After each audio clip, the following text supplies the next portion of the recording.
ಎಲ್ಲರಿಗೂ ನಮಸ್ಕಾರ. ಎಲ್ಲರಿಗೂ 79ನೇ ಸ್ವಾತಂತ್ರ್ಯ ದಿನಾಚರಣೆ ಶುಭಾಶಯಗಳು. ಈ ಒಂದು ಪವಿತ್ರವಾದ ದಿವಸದಂದು ನಮ್ಮೆಲ್ಲರ ಹಿರಿಯರು, ಸ್ವತಂತ್ರ ಹೋರಾಟದಲ್ಲಿ ಪಾಲ್ಗೊಂಡಿದ್ದಂಥ ಹಿರಿಯ ನಾಯಕರಾದ ಮಾಜಿ ಮುಖ್ಯಮಂತ್ರಿಗಳು ಆಗಿರ್ತಕ್ಕಂಥ ಶ್ರೀಮಾನ್ ವೀರಪ್ಪ ಮೊಯ್ಲಿ ಸಾಹೇಬ್ರೆ ಹಾಗೂ ಮತ್ತೋರ್ವ ಕಾಂಗ್ರೆಸ್ ಕಟ್ಟಾಳು ಮತ್ತು ಕಾಂಗ್ರೆಸ್ ಪಕ್ಷಕ್ಕೆ ನಿರಂತರವಾಗಿ ಸೇವೆ ಮಾಡಿಕೊಂಡು ಬಂದಿರತಕ್ಕಂಥ 94 ವರ್ಷದ ಮಾಜಿ ವಿಧಾನ ಪರಿಷತ್ತಿನ ಸದಸ್ಯರಾದ ಹಾಜಿ ಅಬ್ದುಲ್ ಸತ್ತಾರ್ ಸೇಠ್ ಸಾಹೇಬ್ರೆ, ಆಗಮಿಸಿರ್ತಕ್ಕಂಥ ಎಲ್ಲ ಕಾಂಗ್ರೆಸ್ ಪಕ್ಷದ ಬಂಧು ಭಗಿನಿಯರೇ, ಮಾಧ್ಯಮದ ಮಿತ್ರರೇ, ಇವತ್ತು 80 ವರ್ಷದ ಹಿಂದೆ 12 ಗಂಟೆಗೆ ಸರಿಯಾಗಿ ನಮ್ಮೆಲ್ಲರ ಅಚ್ಚುಮೆಚ್ಚಿನ ನಾಯಕರು, ಇಡೀ ಜಗತ್ತಿನಲ್ಲೇ ಪ್ರಸಿದ್ಧರಾಗಿರ್ತಕ್ಕಂಥ ಚಾಚಾ ನೆಹರೂರವರ ಟ್ರೈಸ್ಟ್ ವಿತ್ ಡೆಸ್ಟಿನಿ ಎನ್ನುವ ಭಾಷಣವನ್ನ ಕೆಂಪುಕೋಟೆಯ ಮೂಲಕ ಮಾಡ್ತಾರೆ. ಆವಾಗ ಅವರು ಇಂಗ್ಲಿಷಲ್ಲಿ ಹೇಳಿದ the stroke of the mid night, at the stroke of the midnight hour when the world sleeps, India will awake to life and freedom. ಅದರ ಜೊತೆಗೆ ಟ್ರೈಸ್ಟ್ ವಿತ್ ಡೆಸ್ಟಿನಿ ಅಂತ ಹೇಳಿ ಅದು ಇಡೀ ಪ್ರಪಂಚದಲ್ಲಿ ಬಹಳ ಪ್ರಸಿದ್ಧವಾದಂಥ ಅವರ ಹೇಳಿಕೆ. ಟ್ರೈಸ್ಟ್ ವಿತ್ ಡೆಸ್ಟಿನಿ ಅಂತ ಹೇಳಿದಾಗ ಕನ್ನಡದ ಅರ್ಥ ನಮ್ಮ ವಿಧಿ ನಿರ್ಧರಿಸುವ ಐತಿಹಾಸಿಕ ಕ್ಷಣವನ್ನು ಎದುರಿಸತಕ್ಕಂಥ ವಿಚಾರವನ್ನ ನೆಹರೂರವರು 80 ವರ್ಷಗಳ ಕಾಲ ನಮ್ಮ ವಿಧಿಯನ್ನು ನಾವೇ ನಿರ್ಧರಿಸತಕ್ಕಂಥ ಕೆಲಸವನ್ನ ನಮ್ಮೆಲ್ಲರಿಗೂ ಸಹ ಕೊಟ್ಟಿರ್ತಕ್ಕಂಥ ಪವಿತ್ರವಾದ ದಿವಸ ಇವತ್ತಿನ ದಿವಸ ಪ್ರತಿಯೊಬ್ಬ ಕಾಂಗ್ರೆಸ್ಸಿಗರಿಗೆಲ್ಲ ಇಡೀ ರಾಷ್ಟ್ರದಲ್ಲಿ ಇರ್ತಕ್ಕಂಥ ಪ್ರತಿಯೊಬ್ಬರಿಗೂ ಸಹ ಗುಲಾಮಗಿರಿಯಿಂದ ಹಿಡಿದು ಸ್ವತಂತ್ರವಾಗಿ ಬಾಳುವ ಅವಕಾಶ ಮಾಡಿಕೊಟ್ಟಂತ ಎಲ್ಲ ನಮ್ಮ ಪೂರ್ವಜರಿಗೂ, ಎಲ್ಲ ನಮ್ಮ ಸಾವಿರಾರು ಜನ ಬಲಿದಾನವನ್ನು ಕೊಟ್ಟು ಲಕ್ಷಾಂತರ ಜನ ತ್ಯಾಗ ಮಾಡಿರ್ತಕ್ಕಂಥ ಈ ಒಂದು ಪವಿತ್ರ ದಿವಸಕ್ಕೋಸ್ಕರ ಹೋರಾಟ ಮಾಡಿದಂಥ ಎಲ್ಲ ಮಹನೀಯರಿಗೂ ಸಹ ನಾನು ಶತಕೋಟಿ ನಮಸ್ಕಾರವನ್ನು ಮಾಡುತ್ತಾ ಕಾಂಗ್ರೆಸ್ ಪಕ್ಷದ ಅಧ್ಯಕ್ಷನಾಗಿ ಮುಂದೆ ಬರ್ತಕ್ಕಂಥ ದಿನಗಳಲ್ಲಿ ಕೆಲವು ವಿಚಾರಗಳನ್ನು ಮುಂದೆ ಹೇಳಲಿಕ್ಕೆ ಇಚ್ಛೆ ಬೀಳ್ತೇನೆ. ಸ್ವಾತಂತ್ರ್ಯ ಹೋರಾಟ ಇಂದು ನಮ್ಮ ದೇಶದ ಇತಿಹಾಸದಲ್ಲಿ ಅತ್ಯಂತ ಮಹತ್ವದ ದಿನ. 1947 ಆಗಸ್ಟ್ 15ರಂದು ಭಾರತವು ಬ್ರಿಟಿಷರ ಆಳ್ವಿಕೆಯಿಂದ ಸ್ವತಂತ್ರ ಪಡೆಯಿತು. ಅನೇಕ ವರ್ಷಗಳ ಹೋರಾಟ, ತ್ಯಾಗ ಮತ್ತು ಬಲಿದಾನದ ಫಲವಾಗಿ ನಮಗೆ ಈ ಅಮೂಲ್ಯ ಸ್ವಾತಂತ್ರ್ಯ ದೊರೆತಿದೆ. ಮಹಾತ್ಮ ಗಾಂಧೀಜಿಯವರು, ಜವಾಹರ್ಲಾಲ್ ನೆಹರೂರವರು, ನೇತಾಜಿ ಸುಭಾಷ್ ಚಂದ್ರ ಬೋಸ್ ಅವರು, ಭಗತ್ ಸಿಂಗ್ ರವರು, ಸರ್ದಾರ್ ವಲ್ಲಭಾಯ್ ಪಟೇಲ್ ರವರು, ಮೌಲಾನಾ ಅಬ್ದುಲ್ ಕಲಾಂ ಆಜಾದ್ ರವರು ಸೇರಿದಂತೆ ಅನೇಕ ಮಹನೀಯರು ದೇಶಕ್ಕೆ ಹೋರಾಡಿದರು. ಮೊಘಲರ ಕೊನೆಯ ಅರಸನಾಗಿದ್ದ ಬಹದ್ದೂರ್ ಶಾ ಜಫರ್ 1857ನೇ ಇಸ್ವಿಯಲ್ಲಿ ಹೀನಾಯವಾಗಿ ಪದಚ್ಯುತಿಗೊಳಿಸಿದ ಬ್ರಿಟಿಷರ ವಿರುದ್ಧ ಮುಸ್ಲಿಮರು ಅನಂತರದ ದಿನಗಳಲ್ಲಿ ವೀರಾವೇಶದಿಂದ ಹೋರಾಡಿದರು. ಮಹಿಳೆಯರು ಸೇರಿದಂತೆ ಅನೇಕ ಮುಸ್ಲಿಮರನ್ನು ಗಲ್ಲಿಗೇರಿಸಿದರು. ಇವತ್ತು ದೇಶದ ಅಧಿಕಾರ ಹಿಡಿದಿರುವ RSS ಮತ್ತು ಅದರ ಹಿಂಬಾಲಕರನ್ನು ಹೊರತುಪಡಿಸಿದರೆ ಇಡೀ ಭಾರತ ದೇಶವೇ ಸ್ವತಂತ್ರಕ್ಕಾಗಿ ಹೋರಾಡಿತು. ಅವರ ತ್ಯಾಗದಿಂದಲೇ ನಾವು ಇನ್ನು ಸ್ವತಂತ್ರ ಭಾರತದಲ್ಲಿ ಬದುಕುತ್ತಿದ್ದೇವೆ. ಸಂವಿಧಾನದ ಮಹತ್ವವನ್ನು ನಾವೆಲ್ಲರೂ ಸಹ ತಿಳ್ಕೊಳ್ಬೇಕಾಗಿದೆ. 20ನೇ ಶತಮಾನದ ಅತಿ ದೊಡ್ಡ ವಿದ್ವಾಂಸರಾದ, ಮಾನವೀಯತೆಯ ಇನ್ನೊಂದು ಹೆಸರಾದ ಬಾಬಾ ಸಾಹೇಬ್ ಭೀಮರಾವ್ ಅಂಬೇಡ್ಕರ್ ಅವರು ನಮಗೊಂದು ಸಂವಿಧಾನವನ್ನು ಬರೆದು ಜಾತಿ, ಧರ್ಮ, ಭಾಷೆ ಮತ್ತು ಪ್ರದೇಶದ ಭೇದಗಳನ್ನು ಮೀರಿ ನಾವೆಲ್ಲರೂ ಭಾರತೀಯರು ಎಂಬ ಭಾವನೆಯನ್ನು ಮೊದಲ ಬಾರಿಗೆ ನಮ್ಮಲ್ಲಿ ಮೂಡಿಸಿದರು. ಮೊದಲನೇ ಬಾರಿಗೆ ಎಂದು ಯಾಕೆ ಹೇಳುತ್ತೇನೆಂದರೆ, ಸಂಸ್ಕೃತ ಭಾಷೆಯಲ್ಲಿ ರಚಿತವಾದ ನಮ್ಮ ಪ್ರಾಚೀನ ಕಾಲದ ವೇದಗಳು, ಉಪನಿಷತ್ಗಳು, ಪುರಾಣಗಳು ಮತ್ತು ಮಹಾಕಾವ್ಯಗಳು ಎಂದು ಭಾರತೀಯರನ್ನು ಸಮಾನರೆಂದು ಕರೆಯುವ ಧೈರ್ಯವನ್ನು ಮಾಡಲಿಲ್ಲ. ಶೂದ್ರ ಶಂಭುಕ ವಿದ್ಯೆ ಕಲಿತರೆ ಅದು ವರ್ಣಾಶ್ರಮ ಧರ್ಮಕ್ಕೆ ವಿರುದ್ಧ ಎಂದು ಅವರ ತಲೆ ಕತ್ತರಿಸಲಾಯಿತು. ಏಕಲವ್ಯನ ಬೆರಳು ಕತ್ತರಿಸಲಾಯಿತು. ಇಂಥ ಕಥನಗಳು ಇರುವಲ್ಲಿ ಸಮಾಜ ಹೇಗೆ ಸಾಧ್ಯ? ಆದರೆ ನಮ್ಮ ಸಂವಿಧಾನವು ಎಲ್ಲ ಭಾರತೀಯರಿಗೂ ಸಮಾನ ಅವಕಾಶಗಳನ್ನು ನೀಡಿತು. ದುರ್ಬಲರ ಪರವಾಗಿ ನಿಂತಿತು. ಎಲ್ಲರಿಗೂ ಒಂದಾಗಿ ಸಾಗೋಣ ಎಂಬ ಸಂದೇಶವನ್ನು ನೀಡಿತು. ಇದರ ಪರಿಣಾಮವಾಗಿ ಇಂದು ನಾವು ಸ್ವತಂತ್ರವಾಗಿ ಯೋಚಿಸಬಹುದು, ಮಾತಾಡಬಹುದು, ಕಲಿಯಬಹುದು, ಕೆಲಸ ಮಾಡಬಹುದು ಮತ್ತು ನಮ್ಮ ಭವಿಷ್ಯವನ್ನು ನಾವೇ ನಿರ್ಧರಿಸಬಹುದು. ಈ ಸ್ವಾತಂತ್ರ್ಯ ಮೌಲ್ಯವನ್ನು ಅರಿತುಕೊಳ್ಳುವುದು ಪ್ರತಿಯೊಬ್ಬ ನಾಗರಿಕನ ಜವಾಬ್ದಾರಿಯಾಗಿದೆ.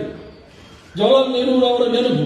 ಸ್ವಾತಂತ್ರ್ಯ ದೊರೆತ ಸಂದರ್ಭದಲ್ಲಿ ಭಾರತ ಎದುರಿಸಿದ್ದ ಸವಾಲುಗಳು ಅಪಾರವಾಗಿದ್ದವು. ದೇಶ ಒಡೆದು ಹೋಗಿತ್ತು. ಹೋರಾಟದಿಂದ ದೇಶ ದಣಿದಿತ್ತು.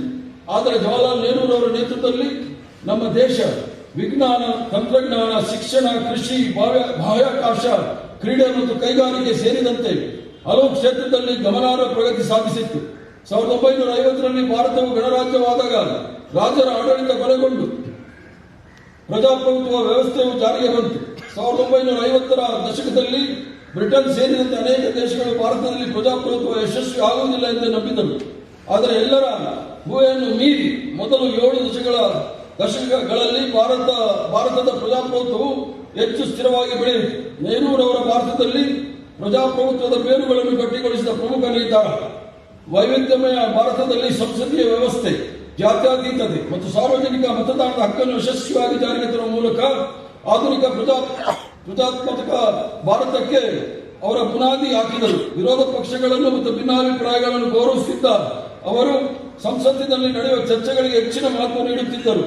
ಕೇವಲ ರಾಜಕೀಯ ಸ್ವತಂತ್ರ ಸಾಲದು, ಸಾಮಾಜಿಕ ಮತ್ತು ಆರ್ಥಿಕ ಸಮಾನತೆ ಇರಬೇಕೆಂದು ನಂಬಿದ ಅವರು ಪಂಚವಾರ್ಷಿಕ ಯೋಜನೆಗಳನ್ನು ಜಾರಿಗೆ ತಂದು ಭಾರತವನ್ನು ಅಭಿವೃದ್ಧಿಯ ಪಥದಲ್ಲಿ ಮುನ್ನಡೆಸಿದರು. ನಮ್ಮ ಸುದೀರ್ಘ ಕಾಲದ ಆಡಳಿತಾವಧಿಯಲ್ಲಿ ನೆಹರು ಭಾರತದ ಬಹುಪಕ್ಷೀಯ ಸ್ಪರ್ಧೆಗಳನ್ನು ಪ್ರಜಾಸತ್ತಾತ್ಮಕವಾಗಿಯೇ ಎದುರಿಸಿದರು. ಚುನಾವಣೆ ಆಯೋಗದ ಸ್ವಾತಂತ್ರ್ಯವನ್ನು ಅವರು ಬಲಪಡಿಸಿದರು. ಔಪಚಾರಿಕ ರಾಜಕೀಯ ಜೀವನದಲ್ಲಿ ಮಹಿಳೆಯರು ಮತ್ತು ಇತರ ಸಾಮಾಜಿಕ ಗುಂಪುಗಳ ಭಾಗವಹಿಸುವಿಕೆಯನ್ನು ಹೆಚ್ಚಿಸಿದರು. ಇತರ ಪ್ರಧಾನಿಗಳ ನೆನಪು ಲಾಲ್ ಬಹದ್ದೂರ್ ಶಾಸ್ತ್ರಿ ಅವರು ಬಹಳ ಕ್ಲಿಷ್ಟಕರ ಸಂದರ್ಭದಲ್ಲಿ ಭಾರತವನ್ನು ಮುನ್ನಡೆಸಿದರು. ಇಂದಿರಾ ಗಾಂಧಿ ಅವರು ಜಾರಿಗೆ ತಂದ 20 ಅಂಶಗಳ ಕಾರ್ಯಕ್ರಮವು ಭಾರತವನ್ನು ಅಭಿವೃದ್ಧಿಯ ಪಥದಲ್ಲಿ ಮುನ್ನಡೆಸಿತು. ರಾಜೀವ್ ಗಾಂಧಿ ಅವರು ಭಾರತವನ್ನು ತಂತ್ರಜ್ಞಾನ ಕ್ಷೇತ್ರದಲ್ಲಿ ಬಲವಾಗಿ ಪ್ರತಿಪಾದಿಸಿದರು. ಪಿ.ವಿ. ನರಸಿಂಹರಾವ್ ಅವರು ಮತ್ತು ಮನಮೋಹನ್ ಸಿಂಗ್ ಅವರು ಭಾರತದ ಮಾರುಕಟ್ಟೆಯನ್ನು ವಿಶ್ವಕ್ಕೆ ತೆರೆದಿಟ್ಟರು. ಡಾಕ್ಟರ್ ಮನಮೋಹನ್ ಸಿಂಗ್ ಅವರ ಅರ್ಥಶಾಸ್ತ್ರೀಯ ಚಳವಳಿಕೆಗಳು ಭಾರತವು ಗ್ಲೋಬಲ್ ಮಟ್ಟದಲ್ಲಿ ರಾರಾಜಿಸುವಂತೆ ಮಾಡಿದವು. ಅಟಲ್ ಬಿಹಾರಿ ವಾಜಪೇಯಿ ಅವರ ಅಧಿಕಾರ ಹಿಡಿದವರು ಪಾಲಿಸಬೇಕಾದ ರಾಜಧರ್ಮಕ್ಕೆ ಒತ್ತು ನೀಡಿದರು. 2014 ನಂತರ ಪ್ರಜಾಪ್ರಭುತ್ವದ ಕುಸಿತ. ಆದರೆ 2014 ಅನಂತರ ಭಾರತವು ಪ್ರಧಾನಮಂತ್ರಿ ಮೋದಿ ಅವರ ನೇತೃತ್ವದಲ್ಲಿ ಹಿಂದೆಂದೂ ಕಾಣದ ಬಿಕ್ಕಟ್ಟುಗಳನ್ನು ಎದುರಿಸುತ್ತಿದೆ.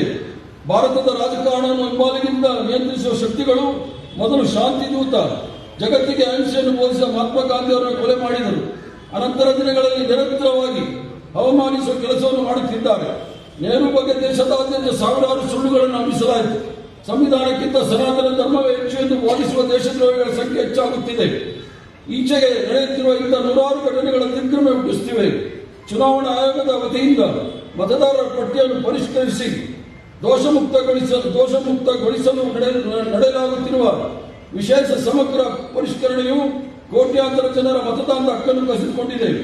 ಅಯೋಧ್ಯೆ ರಾಮಮಂದಿರದಲ್ಲಿ ನಡೆದ ಅವ್ಯವಹಾರಗಳಿಗೆ ಸಂಬಂಧಿಸಿದಂತೆ ಜವಾಬ್ದಾರಿಯುತಗಳಿರುವ ಅನೇಕರು ರಾಮನ ಭಕ್ತರು ರಾಮನ ದೇವಸ್ಥಾನದ ಅವ್ಯವಹಾರಗಳ ಬಗ್ಗೆ ಮಾತಾಡಬೇಕು, ಉಳಿದವರು ಮಾತಾಡುವ ಅಗತ್ಯವಿಲ್ಲ ಎಂದು ವಾದಿಸುತ್ತಿದ್ದಾರೆ.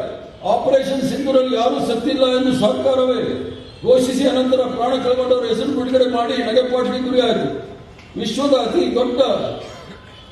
ದೊಡ್ಡ ಸಂಘಟನೆ ಎಂದು ಹೇಳಿಕೊಳ್ಳುವ ರಾಷ್ಟ್ರೀಯ ಸ್ವಯಂ ಸೇವಕ ಸಂಘವು ತನಗೆ ನೋಂದಣಿ ಅಗತ್ಯವೇ ಇಲ್ಲವೆಂದು ನಾಚಿಕೆ ಬಿಟ್ಟು ವಾದಿಸುತ್ತಿದೆ. ಸಂವಿಧಾನ ವಿರೋಧಿ ಕೃತ್ಯಗಳು ಈ ದಿನಗಳಲ್ಲಿ ಅತ್ಯಂತ ಸಹಜ ಪ್ರಕ್ರಿಯೆಗಳು ಎಂಬಂತೆ ನಡೆಯುತ್ತಿವೆ. ಸಂಸತ್ನಲ್ಲಿ ತಮಗೆ ಬಹುಮತ ಇರುವುದರಿಂದ ನಾವು ಏನು ಬೇಕಾದರೂ ಮಾಡಬಹುದು ಎಂಬ ಸರ್ವಾಧಿಕಾರಿ ಧೋರಣೆಗೆ ಸರ್ಕಾರ ಅಂಟಿಕೊಂಡಿದೆ. ಚುನಾವಣೆ ಹೊರತುಪಡಿಸಿದರೆ ಉಳಿದ ಘಟನೆಗಳಿಗೂ ತನಗೂ ಯಾವುದೇ ಸಂಬಂಧ ಇಲ್ಲ ಎಂಬ ಧೋರಣೆಯಲ್ಲಿ ಪ್ರಧಾನಿಗಳು ವಿದೇಶ ಪ್ರಯಾಣ ಮಾಡುತ್ತಲೇ ಇದ್ದಾರೆ. ಗೃಹ ಮಂತ್ರಿಗಳು ತಮ್ಮದೇ ಲಹರಿಯಲ್ಲಿ ಇದು ಉತ್ತರದಾಯಿತ್ವವೇ ಇಲ್ಲವೆಂಬಂತೆ ಆಡಳಿತ ನಡೆಸುತ್ತಿದ್ದಾರೆ. ಇಂಥ ನೂರಾರು ಘಟನೆಗಳನ್ನು ನಾವು ದಿನನಿತ್ಯವೆಂಬಂತೆ ನೋಡುತ್ತಿದ್ದೇವೆ. ಭಾರತದಲ್ಲಿನ ಈ ಬಗೆಯ ಬೆಳವಣಿಗೆಗಳು ಪ್ರಜಾಪ್ರಭುತ್ವದ ಕುಸಿಯುತ್ತಿರುವ ಒಂದು ಸಂಕೇತವಾಗಿದೆ.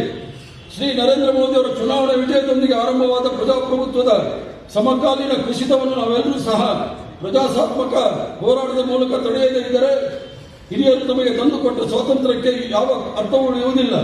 ಮೋದಿ ಅವರ ಅಧಿಕಾರಾವಧಿಯಲ್ಲಿ ಪ್ರಜಾಪ್ರಭುತ್ವದ ಪ್ರಮುಖ ಅಂಗಗಳೆಲ್ಲವೂ ಜಾರಿಯಲ್ಲಿದ್ದರೂ ಅವು ಶಾಸಕಾಂಗದ ಕೈವಶವಾಗಿ ಸಾಂಸ್ಕೃತಿಕ ಸ್ವಾಯತ್ತತೆಯನ್ನು ಕಳೆದುಕೊಂಡವು. ಪ್ರಮುಖ ತನಿಖಾ ಸಂಸ್ಥೆಗಳು ರಾಜಕೀಯ ವಿರೋಧಿಗಳು ಹತ್ತಿಕ್ಕಲು ಬಳಸಿಕೊಳ್ಳಲಾಗುತ್ತಿದೆ. ಭಾರತೀಯ ಚುನಾವಣಾ ಆಯೋಗದ ಆಯುಕ್ತರ ನೇಮಕಾತಿಯಲ್ಲಿ ಸರ್ಕಾರವು ನೇರ ಹಸ್ತಕ್ಷೇಪವನ್ನು ಮಾಡಿದೆ. ಭಾರತೀಯ ರಿಸರ್ವ್ ಬ್ಯಾಂಕ್ನ ಸ್ವಾಯತ್ತತೆಯನ್ನು ಕೇಂದ್ರ ಸರ್ಕಾರ ಹಸ್ತಕ್ಷೇಪ ಮಾಡುತ್ತಿರುವುದಕ್ಕೆ ನೋಟು ರದ್ದಾತಿಯಂತಹ ಏಕಪಕ್ಷೀಯ ನಿರ್ಧಾರವನ್ನು ಉದಾಹರಣೆಯಾಗಿ ನೀಡಬಹುದು. ಸುಪ್ರೀಂ ಕೋರ್ಟ್ ಮತ್ತು ಹೈಕೋರ್ಟ್ ನ್ಯಾಯಾಧೀಶರ ನೇಮಕಾತಿ ಪ್ರತಿಕ್ರಿಯೆಯಲ್ಲಿ ಕೊಲಿಜಿಯಂ ವ್ಯವಸ್ಥೆ ಸರ್ಕಾರ ಮತ್ತು ನ್ಯಾಯಾಂಗದ ನಡುವೆ ನಿರಂತರ ಸಂಘರ್ಷ ನಡೆಯುತ್ತಿತ್ತು. ಸರ್ಕಾರದ ಕೈ ಮೇಲಾಗಿದೆ. ಸರ್ಕಾರದ ಪರ ತೀರ್ಮಾನ ನೀಡಿದ ನ್ಯಾಯಾಧೀಶರು ನಿವೃತ್ತಿ ಆನಂತರ ಉನ್ನತ ಹುದ್ದೆಗಳನ್ನು ಪಡೆಯತೊಡಗಿದ್ದಾರೆ. ಸಂಸತ್ತು ಮತ್ತು ಶಾಸಕಾಂಗ ಸಭೆಗಳಲ್ಲಿ ಪ್ರಮುಖ ಮಸೂದೆಗಳನ್ನು ಚರ್ಚೆಯಿಲ್ಲದೆ ಧ್ವನಿಮತದ ಮೂಲಕ ಅಂಗೀಕರಿಸಲಾಗುತ್ತಿದೆ.